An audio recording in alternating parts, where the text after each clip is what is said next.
In the light off history ইতিহাসের আলো YouTube চ্যানেলে সবাইকে শুভেচ্ছা জানিয়ে শুরু করছি মার্কো ম্যানিকের যুদ্ধ। মার্কো ম্যানিকের যুদ্ধ মূলত মার্কাস অরেলিয়াসের সময়কালে আমরা ইতালিতে সংগঠিত হতে দেখি।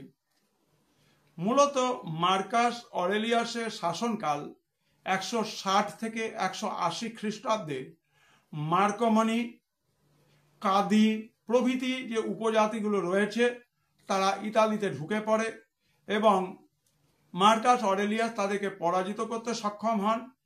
এর জন্য যে একের পর এক সামরিক অভিযান হয়েছিল তাকে বলা হয় মার্কো ম্যানিক যুদ্ধ।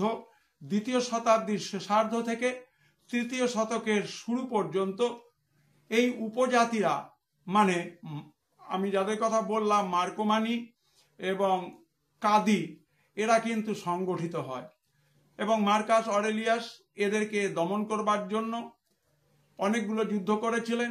এই জন্য এটাকে বলা হয় মার্কো ম্যানিক যুদ্ধ। অন্যান্য ভিডিও আপডেট পেতে নজরে রেখো in the light off history ইতিহাসের আলো ইউটিউব চ্যানেল।